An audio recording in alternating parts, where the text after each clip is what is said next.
The changing of the guard continues. Another international rugby captain is gone.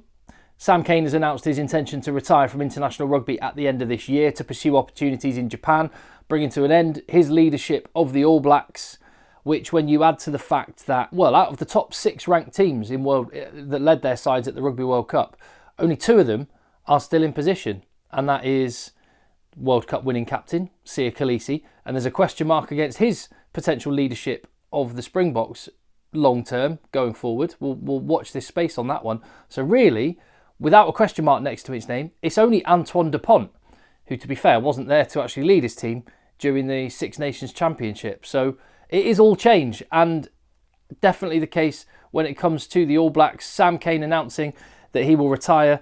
He's been granted a release from the final year of his contract with New Zealand Rugby for 2025. He signed a 3-year deal with Suntory in Japan until 2027, making some hay, making some cash. And you wonder how this has come about. I suspect, although I don't know, but I suspect Razor has probably had a very honest conversation with Sam Kane. Yeah, you're in the mix, but you're not guaranteed a spot, and you're not going to be my captain. I don't know if that's how it's happened. That would be my guess. So this opens up a conversation about who's going to lead the All Blacks moving forward, and what is the makeup of their back row going to be as we move ahead. I'll get into all of that, but I think before we do, I think it's only right and proper to show a bit of respect for a fantastic career, 95 caps. Can he get 5 more caps and get the ton up before the end of the year? I don't know. I don't think that really matters. It would be nice for him to have, but his credentials as a fantastic All Black, brilliant international rugby player, full stop, are beyond doubt. He had the hardest job in the world in taking over as an open side flanker from maybe the greatest that's ever worn the jersey in Richie McCaw. 2-time World Cup winning absolute legend. Who would want to follow that? Well, Sam Kane did it admirably. He did it as an open side flanker from Richie McCaw, as a captain from Richie McCaw and Kieran Reid. And I thought it's worth having a little look at what Kieran Reid said about Sam Kane. I found this. It was when Sam Kane was copping a load of stick, and he copped way more stick than he deserves. There's a few players in world rugby that have had this, bizarrely, over the years. Johnny Sexton's copped a load of stick from people because of his demeanour. Owen Farrell has copped ridiculous levels of stick that I just do not understand. And the same goes for Sam Kane. Kieran Reid, he knows a thing or two about rugby and leading an international team. He said after the Ireland versus New Zealand Test series in 2022, when Sam Kane was getting massive amounts of criticism, he said, and I quote, "A guy like Sam is bloody needed in Test footy. A lot of people don't understand the arts of the breakdown, being in position in defence, getting off the line, forcing the opposition behind the advantage line and hustling a ruck. All that stuff, that is his game. Commentators don't talk about the work off the ball. He is built for Test rugby." And maybe this is a lesson to all of us rugby fans. It's dead easy to throw pot shots people's way. And it's sometimes only after players retire, they then get the respect that they probably deserved while they were on the pitch. And again, I'm saying that as an Englishman. I was out at the Rugby World Cup and hearing England fans, not to mention other fans of other nations, booing Owen Farrell. Absolutely shocking. Sam Kane, another player who copped a load of stick. He was called just a shit Richie McCaw by Peter O'Mahony. And you wonder if that moment in 2022 was in Sam Kane's mind when he stood in the tunnel before that World Cup quarter-final, that iconic stare before he went out and put a career-defining performance in. And you hope that that is the performance that will define his career when people look back, and not the red card in the World Cup final, because he's got to wear that pain for the rest of his life. But yeah, that particular night in the quarter-final, he was absolutely insanely good, had it and brought it, and showed how good he is. But who's going to be the leader of the All Blacks? Who's the new skipper going to be? Some obvious candidates. Tell me what you think in the comments down below. And by the way, give the video a thumbs up, help me spread the word, and subscribe to the channel. I'm Tim, this is Egg Chasers. Scott Barrett, an obvious choice, guaranteed his spot in the team. Fantastic player, good leader, prone to the odd brain fart and brain fade. Would leadership of the team encourage him to avoid those hot-headed moments?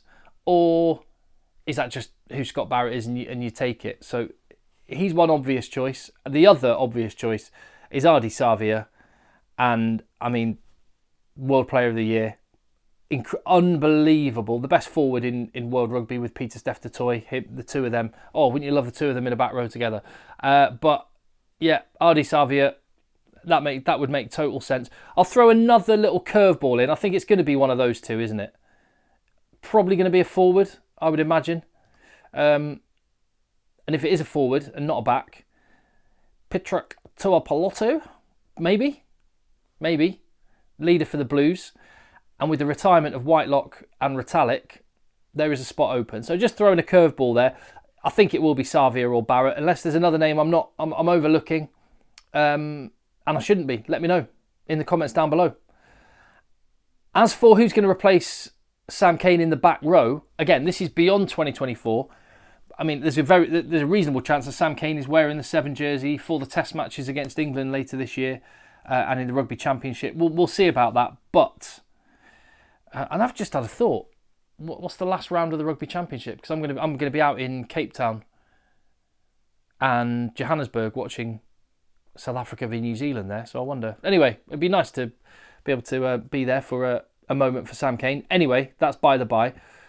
Could be a 100th appearance. Just thinking about it. Anyway, who's going to replace him in the back row? Again, obvious choices. Dalton Papali'i, you could imagine, could just be given the 7 jersey, and it would be worthy that. He is an outstanding player. And I think back to, when was it? Was it 2022? Because of the World Cup, it's all muddled up last year. It might have been the end of 2022 when I was at Twickenham for England v New Zealand, and I think Papali'i had an outstanding game that day, scored a brilliant try and showed what he was about. And yeah, personally, I'd have him in the back row. I think there's an argument to say Papali'i could be your blindside flanker, whilst there's no Shannon Frizzell at the moment because he's playing in France. Dalton Papali'i shifts across to 6. Would he be able to do enough of the work that you need to do as a 6? Ardie Savia goes to 7, and Hoskin Satutu at number 8. He's playing brilliant rugby this Super Rugby season, and it just feels like the stars are lining up for Satutu to be given that 8 jersey perhaps. Savia, we've seen him play 7. In fact, when it was it Papali'i and Savia as the 2 flankers? They played a couple of years ago together. Yeah, I think it was that England game. And the back row just worked brilliantly on that occasion. If that is the case, then there are other options. Luke Jacobson could be a number 8. Of course, Ethan Blackadder's just probably sitting here going, Tim, why aren't you mentioning my name in the back row? Yeah, he's obviously in the mix and could fill that 6 jersey. But if you did want to put Savia at 7, I mean, you've got options. I love Satutu, Jacobson there. And just, again, a bit more of a curveball and a bit more looking a couple of years down the line. But Peter Lakai looks an absolute worldie of a player. A lot of potential. He's filled the Ardie Savia-shaped hole for his club side and could be playing alongside him maybe one day in the national jersey. You'd imagine he will. I haven't mentioned Samipeni Finau as an obvious choice at 6. But point being, Sam Kane will be missed, but New Zealand have got a lot of options. And at the age of, 32 right now, it's probably not a bad thing that's, and I'm sure Scott Robinson is looking beyond 2024 and very much to 2027 and that World Cup in Australia. And New Zealand have got some pretty tidy pieces to be playing with in the meantime. But fair play, Sam Kane. Great career. Let's see what you do with the rest of this year, bringing that curtain down on being a guy that was undervalued, underrated, but it seems now that he's announced his retirement, suddenly and finally everyone is saying what a great bloke and what a great player. I'll see you on the next video.